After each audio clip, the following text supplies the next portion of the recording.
mi mamá decía...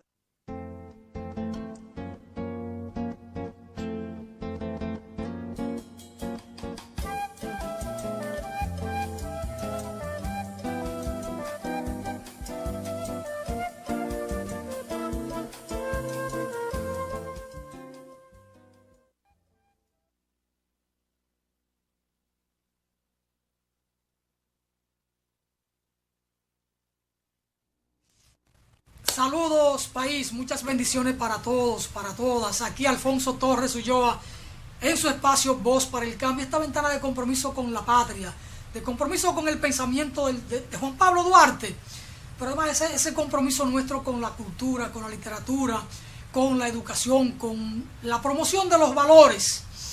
Así es que hoy viernes vamos a hacer una entrega especial con una buena compañía, como siempre don Jacinto Ascensión, y en esta ocasión una invitada desde el sur, desde Baní, Patricia Báez Martínez. A veces poetisa, a veces cuentista, siempre una joven dedicada a la cultura, a la literatura, periodista de formación. Así es que tenemos un buen plato hoy para conversar de literatura, de cuentos, pero no de los cuentos que hacen la gente en las comunidades, en los barrios, en los edificios, en las comunidades, cuando cogen algo prestado y hacen un cuento para no cumplir. No, ese tipo de cuento no. Vamos a hablar de los cuentos, esa mezcla de realidad y ficción, y de esa narrativa corta, que debe ser que debe ser intensa, y con esa manera siempre de concluir o de cerrar un cuento, que debe ser así como tan intensa, que nos deja wow, con esa gana de seguir leyendo. Porque eso es lo que caracteriza o debe caracterizar todo buen cuento. Tener en su trama esa terminación de cierre así como de película, fulminante, que deja a uno así como extasiado. Bueno, y Patricia acaba de publicar un libro de cuentos, Burbujas en el Tiempo. En algunas ocasiones aquí, en 2 ocasiones, lo hemos comentado. Pero también Jacinto Ascensión. Jacinto López es un poeta muy bueno, médico veterinario, abogado, ese tipo de cosas. Pero Jacinto Ascensión, el nuestro, escribió un libro, Cuentos con sabor a pueblo. Y de lo de Jacinto yo voy a comentar algunas cosas en el transcurso.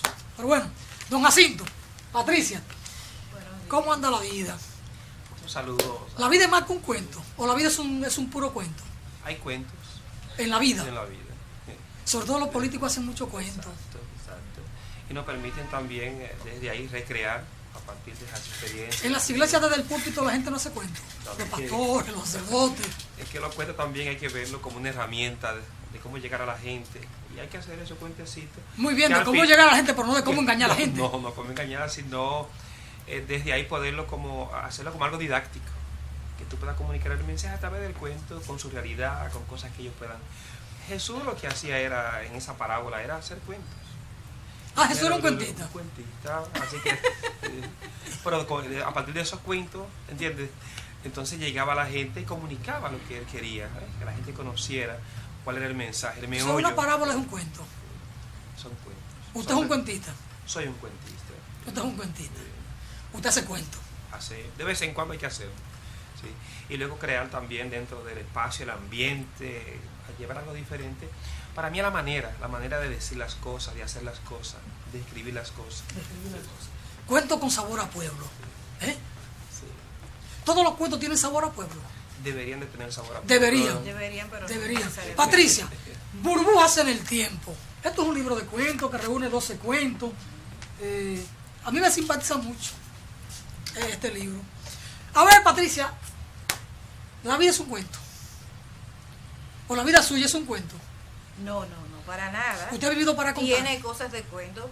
Recuérdate que el cuento es realmente la narración de un hecho único y la vida tiene una diversidad de temas. Ahora, la vida de una persona, tú puedes ver como una simbiosis de muchos cuentos, microcuentos. ¿La vida es cuento o la vida es sueño? Porque decía Calderón de la Barca que la vida es sueño. Eso va a depender. Si usted es un soñador, es una persona muy utópica, cree en el mañana, vive para el mañana, ¿verdad? como usted, que cree en una sociedad mejor, sueña con eso y trabaja por eso. Pero vivo Usted hoy. es un soñador. Sueño pero viviendo hoy. Sí. Y entonces están las personas que la vida es un cuento, o porque hacen cuentos para vivir diariamente, para poder salir de situaciones, o que ven en todo un cuento. A mí me pasa, por ejemplo, que cuando yo voy en un transporte público, como vamos a suponer el metro de Santo Domingo, no sé si a ustedes le ha pasado, tú te montas en el metro, te sientas y ves a una persona, y por la apariencia de esa persona, por su cara, por el tipo de ropa que lleva, por cómo camina, hay veces que tú tratas de imaginarte la vida de esa persona. Y no de imaginártela incluso muchas veces como es en la realidad, sino ficcionas. Y te imaginas a esta persona, lo que le podría pasar saliendo del metro. Hay que tener cuidado con eso. Usted la mira, esa carita que tiene, y a veces uno dice, quien la ve con esa carita de santa y mira, hay que tener cuenta con eso. Tú Pero estás tirando a las mujeres. Pero además recuerden, no a las mujeres. Es igual quien ve a Jacinto con esa carita de santo y de cura. Sí, de cura. Y de repente de monaguillo. dicen que debajo de cualquier yagua vieja sale tremendo alacrán. Pero recuerden además que, además de que este es un pueblo de cuentistas, también este es un pueblo de muchos embaucadores. Ustedes no han oído esa palabra, embaucar. Le hizo un cuento y lo embaucó. Pero te estás olvidando, perdón, estamos hablando más del cuento como de esas historias que la gente, de esas excusas que la gente se inventa para salir de situaciones. Pero te has olvidado del cuento como esa herramienta de la cultura para la transmisión del conocimiento popular.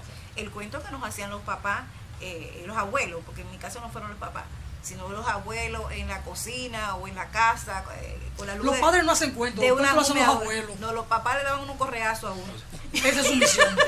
Y la misión del abueleo es hacer cuentos a los muchachitos, Entonces, a los nietos. los abuelos nos entretenían a nosotros, nos hacían los cuentos de vacaces, historia, todo eso, nos metían miedo ahí, nos sugestionaban de vez en cuando. Porque a usted le hicieron un cuento de vaca.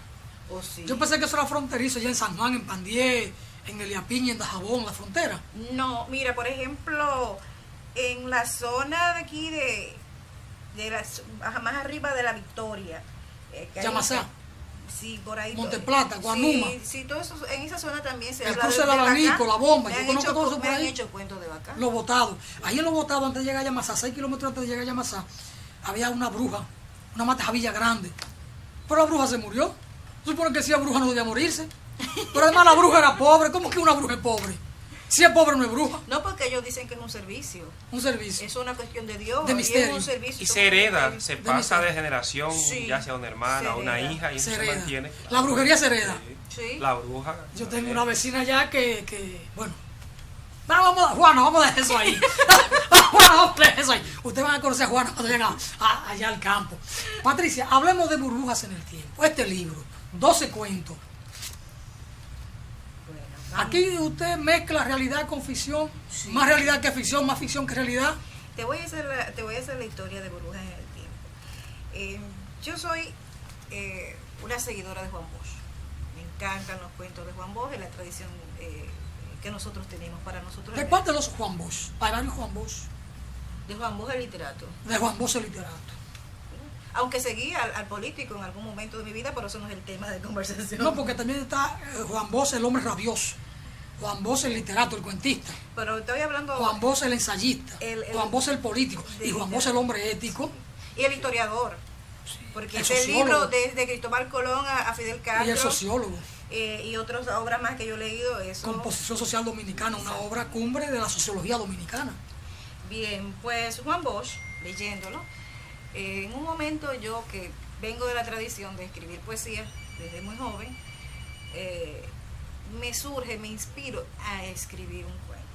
De ese tipo un poco campechano, claro está, con otras temáticas, porque ya los tiempos no son iguales, y traté de sin dejarlo muy al descubierto, de agregar cosas que tuvieran que ver con género, el problema de la corrupción, pero de una manera velada, sin decir esto es corrupción, sin usar la palabra corrupción, hablar de corrupción. Eso es el cuento del culpable. Y de ahí comienzo a escribir.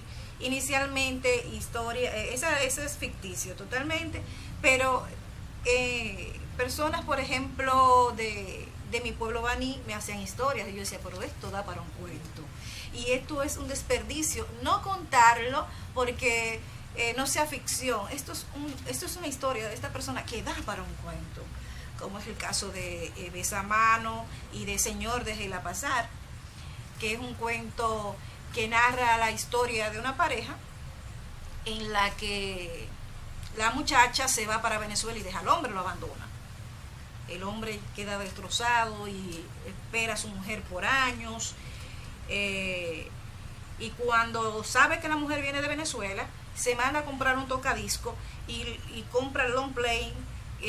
Yo no recuerdo exactamente quién me hizo el cuento de quién lo cantaba, pero yo buscando en Google encontré que hay un grupo por ahí que le llaman Los Indios de Matanza, que canta la canción que se llama Anaís a pie, que dice así la canción: que pase, Señor, déjela pasar, que Anaís a pie ha acabado de llegar.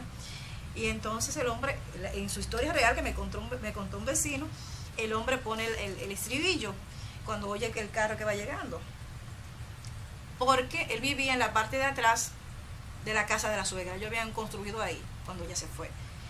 Y cuando él oye que la mujer llega, él pone la música, la mujer no hace caso, vuelve y pone otra vez el LP, y vuelve y suena, y la mujer no hace caso.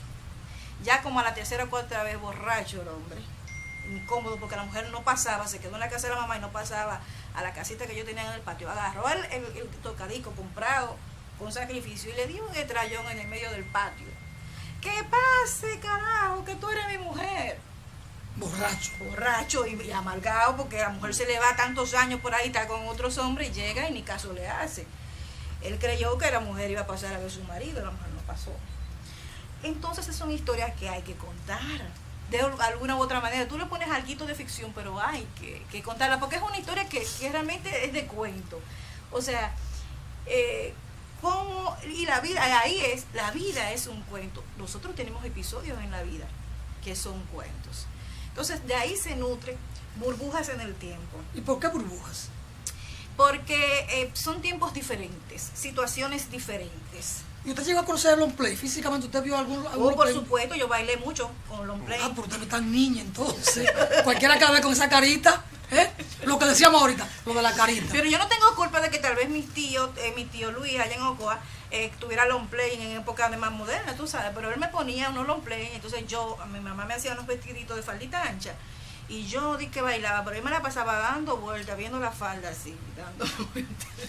Quien la ve con esa carita de niña y bailó con long play, son las cosas, la carita.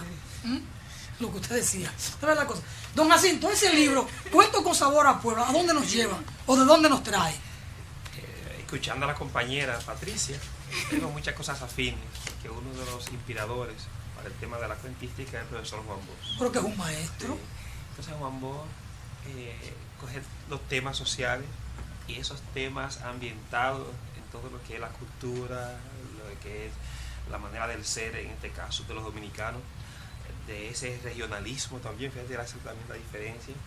Yo cuando me leí uno de los cuentos por ejemplo, el cuento de la mujer, yo no entendía la frase que decimos en Dominicana, que en pleito de marido y mujer que nadie se meta, hasta que yo no leí el cuento de Juan Bosch, La Mujer. Sí. Y eso ayuda un poquito también a conocernos como sociedad, como cultura, como país. Entonces, yo veía como, desde mi punto de vista, un vacío de cómo seguir trabajando la narrativa, en este caso de los cuentos, como lo hacía Juan Bosch. Meterse en los temas sociales, tema concreto, pero también como ambiental de una realidad que todo el que lo lee se da cuenta, se identifica y uno, en el ambiente que él utiliza para que darle vida a esos cuentos, que mayormente no son imaginarios siquiera, sino es una realidad que se vive.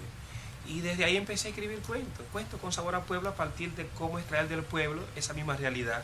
¿Antonio y Lucía fueron jóvenes que realmente existieron allá en Maguana Abajo? Lo que pasa es que hay muchos Antonio y muchos Lucía. Hay mucha Lucía. Y está Maguana Abajo. Hay una Lucía de Balaguer, sí. Una canción bellísima. Y está también Las Dos Familias hasta el día de hoy. Y para el tiempo que era adolescente, eran dos familias antagónicas, enemigas. Y todo, fíjense por qué eran enemigas. El lío de una falda. Eso convirtió entonces... El lío de una falda. Sí, una falda. La falda siempre está presente en todo. Hay un cuento de Patricia Dice de aquí. falda, pero si debería ser lío de pantalones también. ¿Qué pasa? Hay un cuento aquí de Patricia titulado La Bestia, que a mí me encantó. Una pareja, digamos que en un campo, por aquí por Boca Chica, En por La San Luis, Ceiba. en La Ceiba, Más arriba de la Victoria. un lugar X. Eso pudo ser en Dajabón, porque es una historia para ser contada y que puede ocurrir en cualquier punto Y es una historia de la vida real. de la geografía nacional. Yo la citaba en Boca Chica, la citaba en Dajabón, en Restauración. Cada uno tiene su medio de transporte, como en aquellos tiempos, él su caballo portentoso, ella una yegua. Entonces, como la esposa siempre estaba en la casa, él se iba en la yegua de la mujer, casi todos los días por la tarde. Y acostumbró la yegua a ir a un lugar. Y ya la yegua llegaba sola a ese lugar. A un lugar, ¿verdad? A una casa específica. A un lugar bueno, noble, atractivo, acogedor. En una ocasión entonces a la mujer se le ocurre coger su yegua, que casi nunca salía, a una diligencia. Y la yegua cogió su camino, y por más que la mujer quería enderezar la yegua seguía su camino. Y la yegua llevó a la mujer a donde el marido Pasaba la tarde. pasaba toda la tarde. La yegua ya llegaba sola. Y allí llegaba a una casa de cita, donde vivía una mulata con ese sabor del criollismo caribeño. Y entonces pasan cosas. Entonces Patricia recrea en un cuento muy bien estructurado una historia buenísima, que uno la lee y la relee. Patricia, este es el primer libro suyo de cuentos. Este es mi primer libro. Debió ser tal vez poesía, porque primero creo que soy poeta antes que cuentista, pero cuando empecé a escribir cuentos, como que esa actividad eso es como un remolino Ustedes dos, que arrastra.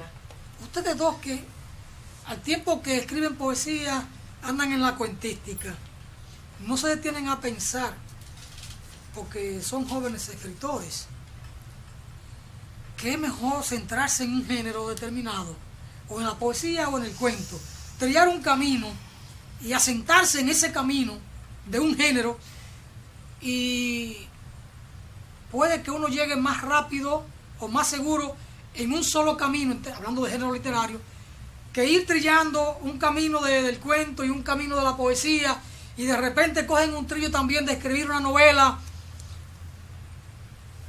Se la pongo ahí porque hago la reflexión así con ustedes presentes, no había pensado en esto, pero sería mejor coger un camino. Exacto, yo veo cómo limitar las posibilidades.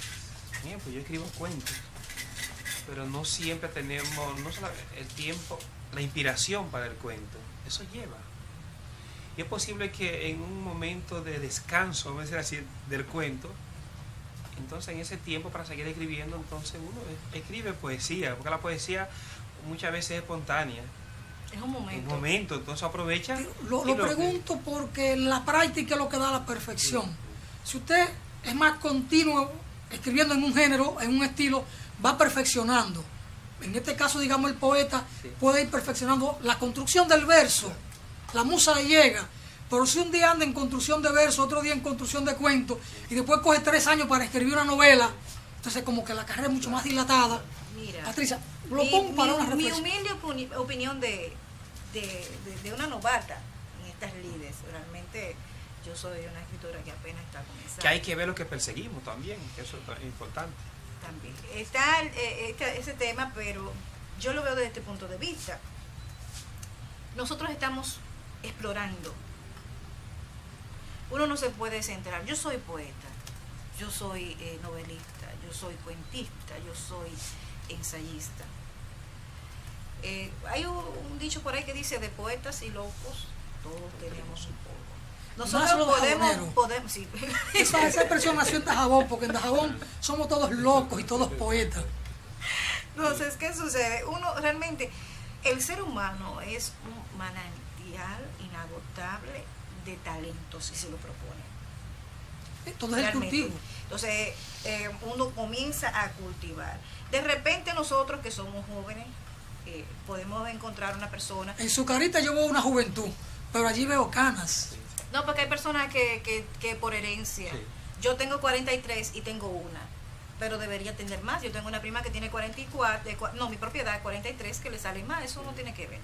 Pues volviendo al cuento, el asunto está en que eventualmente nosotros vamos haciendo este ejercicio, poesía, cuentos, por ahí viene una novela, yo tengo en proyectos algunos ensayos, y de repente tú encuentras a una persona con autoridad en la materia que te dice, mira, tú debes centrarte en el cuento o en la poesía. Usted es un poeta y usted tiene realmente su vocación, pero para eso usted tiene que trabajar lo que a usted le nace. Además, la literatura es una inspiración, ¿eh?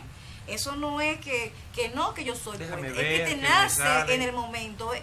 Hay, por ejemplo, él decía, el cuento es más trabajado, sí, el cuento es más trabajado muchas veces, pero sin embargo hay cuentos que te salen de adentro, que tú te sientas delante de un computador y tú coges esa página en blanco y tú comienzas a redactar. Y yo te puedo decir que en algún momento yo hago un cuento en una cuestión de horas, porque como el cuento por suerte es un tema único y es una cuestión que va directo, con intensidad, si tú sientes eso dentro, esa historia que te está gritando desde adentro, cuéntame, y tú te creas el personaje, te creas el ambiente, te imaginas el final y tú comienzas a redactar, tú lo puedes hacer en un momento realmente breve. Entonces hay un asunto de inspiración y tú no puedes ponerle un bozal a la inspiración. Bien, la inspiración viene, la trama está ahí, pero el cuento hay que trabajarlo. Hay una estructura Usted lo puede escribir el cuerpo, pero a eso hay que darle una estructura, Claro, una chequearlo. narración y sobre todo la terminación, que ahí es lo más difícil del cuento, la terminación. Tiene que terminar un tanto de golpe, pero también con una intensidad que quede atrapado el lector y con esas ganas de seguir. Pero bien. Perdón, ahí voy a disentir contigo. Ajá. Ay, sí. Sí, porque yo no soy cuentista, Sí. yo lo que soy un atrevido, No, bajón. ni eres juez, en literatura tampoco. Mira, en lo que yo he estado leyendo últimamente del cuento, el cuento ha variado mucho. Cuando tú te Bueno, el refieres, cuento depende del cuentista. Sí, y del tiempo. Cuando tú hablas así del cuento, de ese final impactante, Sí. tú te estás Un cuento refiriendo tradicional. al cuento tipo Bosch. O tipo Quiroga. Sí, también. Entonces, el cuento ha variado mucho. Tú te lees a René del Rico Bermúdez y no es ese tipo de cuento. Tú te lees a José Alcántara Almanzar, que es un cuentista contemporáneo, aunque no es un hombre ya tan joven, y aunque puede haber un final inesperado, pero no todos terminan con ese final impactante, inesperado, sorprendente, que te deja así, o sea, porque... El mismo Abelino está, Ajá, también Abelino también también. tiene una manera de escribir. ¿Por qué? cuentos. Porque ahora también se valora mucho como la narrativa. Si la narrativa es buena, algunos finales pueden ser como suaves, Más suave. como Bueno. ligeros. Y en un libro de cuentos, tú puedes tener, si tú tienes, por ejemplo, en mi caso, 12 cuentos, no todos los 12 finales tienen que ser con el mismo nivel de impacto, de lo inesperado. O sea, un cuento puede tener una manera de desarrollarse, un ritmo y un final diferente a otro dentro de una producción, de una obra. Es que cada cuento es único y tiene su propia trama, cuenta su Exactamente. propia historia. No todos pueden llegar al mismo final. Ahora, ahí yo voy a apuntar dos cosas. La narrativa, eso es fundamental. José Alcántara Almanzar es un maestro.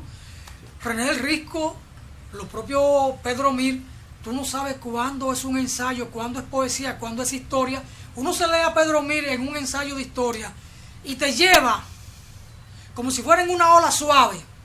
Pero te lee a Pedro Mir en un cuento o en un poema. Yo conversé muchas veces con don Pedro Mir y yo me quedaba extasiado escuchando a aquel hombre, porque en su manera de conversar era poesía, era verso, y más que poesía era como dulzura. Era un maestro de todo, porque tú sentías hasta el amor desgranándose en las palabras de don Pedro Mir. Entonces, todo depende. Patricia, el tiempo se nos fue para esta parte. Estamos pasados. Este libro ya se publicó, se va a publicar, se va a poner a circulación en Santo Domingo. ¿Cómo anda esto? Dos puestas en circulación. La primera es el 21 de junio de este mes ya que está corriendo, que es en el Centro Perelló en Baní. jueves 21 a las 6 de la tarde. Y tenemos otra en Santo Domingo para las personas que son de aquí o que vienen de otra parte del país, que es el jueves 28, o sea, 28 de este mes. 28 del mismo ¿Dónde? mes, en el Centro Cultural del Banreservas, que está en la zona colonial. En la Isabel la Católica, Sí. Casi frente de hecho al frente banco. al banco que está ahí, Sí, de frente casi al esquina Banco Mercedes. Reservas, casi esquina Mercedes. ¿A qué hora? Esa es a las 7, un poquito más tarde. En Baní nosotros la ponemos a las 6, porque allá en Baní la gente ya a las 6 puede salir a las actividades, pero aquí el ambiente es más nocturno para ellos. Usted me hace un close-up a este libro. Lo hemos hecho en otras veces, pero en esta ocasión, a los fines de ponerlo a circular o de cruzar la invitación formalmente informar, como anda un programa por ahí, a todos nuestros amigos Y más con la televidentes, autora entre nosotros. con la autora aquí, ¿verdad? Burbujas en el tiempo. Ya está disponible en Mamey, en la librería Mamey de la zona colonial, calle Las Mercedes. Dice el prologuista de este libro de cuentos, Rafael Peralta Romero, este libro contiene un paseo por la geografía emocional de la República Dominicana. Su autora, Patricia Báez Martínez, recurre a sus vínculos entrañables con las localidades donde ha vivido para preferir hechos capturados durante su infancia y primera juventud y que se agitaban en su conciencia buscando una salida. Cuenta sus historias como ficción, pero dice que han partido de hechos reales. Y dice el prologuista, siempre habrá que repetir que en el cuento, realidad y ficción se abrazan como entes análogos, de origen común.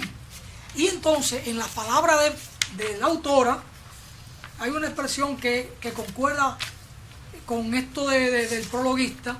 La autora nos dice, en su palabra de presentación, a pesar de haber hecho algunas revelaciones puntuales respecto a la motivación o inspiración de los cuentos aquí contenidos, no es mi deber revelar en esta presentación cuáles de ellos están basados en historias reales y cuáles no, porque contaminaría la capacidad de discernimiento del lector o lectora entre la ficción y la realidad, y porque la ficción y la realidad son paralelos que se entrelazan en determinadas coyunturas, pues la ficción se nutre también de la realidad y esta última de la ficción para desarrollar, además de obras culturales y artísticas, tecnología vanguardista que simplifica y mejora la existencia humana, que podría mejorar la existencia humana.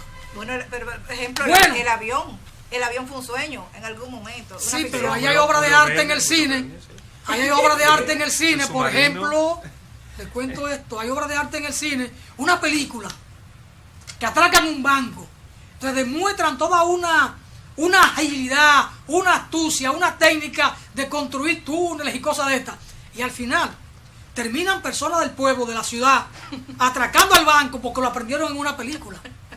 Entonces, también hay cosas, la sociedad humana debe cimentarse siempre en todas sus acciones, en valores, en principios, en buenos ejemplos. Entonces la cosa sirve para todo. De todas maneras, gracias Patricia por este segmento de conversar sobre cuentos, y con Jacinto también, que es un cuentista. Hace muchos cuentos aquí, Jacinto. A veces no me llega el programa y luego me dice que Sebastián estaba por ahí medio dado. Entonces yo, que soy amigo de Sebastián, que es parte del estado de Voz para el Cambio, tengo que creerle el cuento a Jacinto de que Sebastián esto, aquello, ¿verdad? Sebastián, muchas bendiciones. Vamos a la pausa.